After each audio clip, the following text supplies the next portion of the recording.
Constitution, and he was successful. And it's preserved to this day. If you go to Boston, you can see old Ironsides. It's in the harbor. Here it is. But more importantly, as a physician, he had a keen mind. He challenged the practice of letting blood to people who had a malady. He believed in aiding nature in a disease recovery and not hindering it, like putting leeches on a person's arm. These are his children, the boy you see on your right is the soon-to-be Supreme Court Justice that's so famous, Oliver Wendell Holmes Jr. He published a paper on contagion of infection in the uterus, and he proved that the physicians themselves were spreading the infection with their dirty hands. And he showed that by washing one's hands, you could prevent these infections. And he presented this material before the Boston Obstetrical Society, and this is a painting of that presentation. He was a scholar, a small guy, had many respiratory illnesses, and he wasn't an athlete. He was just a scholar.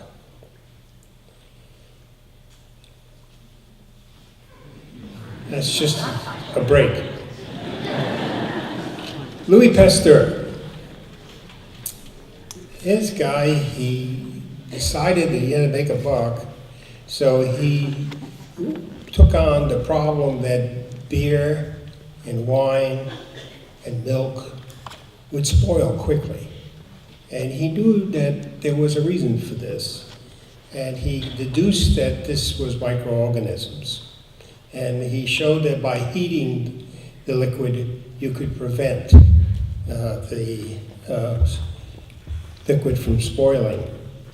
This, of course, led his colleague Joseph Lister to develop antisepsis. And what he did was showed that spontaneous generation doesn't happen. It was, again, for thousands of years, said that if you left something out, that it would ferment and spoil because organisms spontaneously grew in the liquid or whatever you left out. And what he did is he created this flask. And you can see, although air can get in, it's very difficult for anything to get in that may be floating in the air. And he showed that in this flask, sterile milk would not ferment. And this, of course, led to the issue of pasteurization, and you know the rest of the story. The law of probability of being washed is directly proportional to the stupidity of your hand. One of my favorite people is Sir William Osler. I think this man set American medicine on track, and we've been on that track since. He's actually born in Canada, and he migrated from Canada at McGill to the university in Pennsylvania called Jefferson. And he was on the faculty at Jefferson when a merchant from Baltimore named Johns Hopkins left $14 million to establish a school in Baltimore. Now in 1880, $14 million was a lot of money. And he hired a dean, and the dean went out and hired a professor of medicine, Sir William Osler, a professor of surgery, Halstead, and a professor of gynecology, Kelly. And these four men launched Johns Hopkins. Now, Osler had many other contributions. He was a prankster, but he was a very clever prankster. And he was also considering becoming a minister. He was very impressed on reading a book called Religio Medici by Thomas Brown.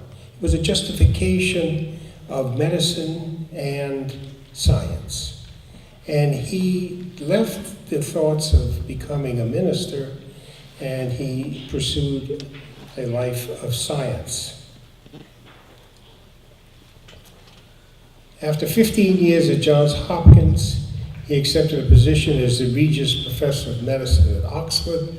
He was later knighted because of his accomplishments.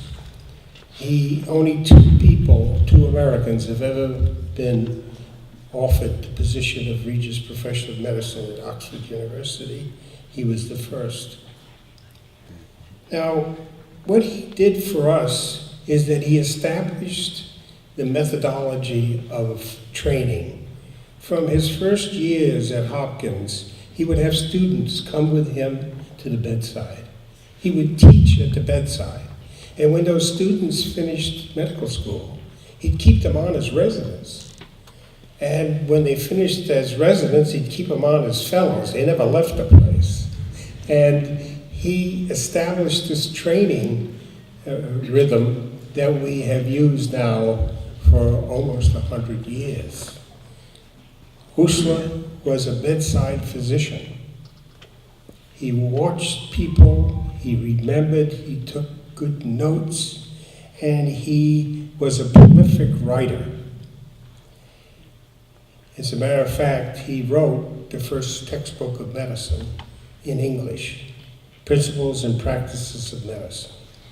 And that book persists to this day, even though Osler is gone. Well, how about some women? This is my favorite, Elizabeth Blackwell. Elizabeth Blackwell's father was a sugar merchant, and he refined sugar. And they moved to Cincinnati because you could grow sugar beets, and he was going to extract sugar from the beets. Unfortunately, he died shortly after the move, and his multiple daughters decided the only way they could sustain themselves is by developing a school for girls. They started this school, and Blackwell ran it for a while. She, however, became very interested in medicine, and she was encouraged to pursue a career in medicine. She applied to innumerable medical schools, all of which rejected her. Finally, she was accepted to Geneva Medical College, which was in upstate New York. Later was merged with Cornell. This is Elizabeth Blackwell. Now, she finished medical school at the top of the class, and the only reason she got into the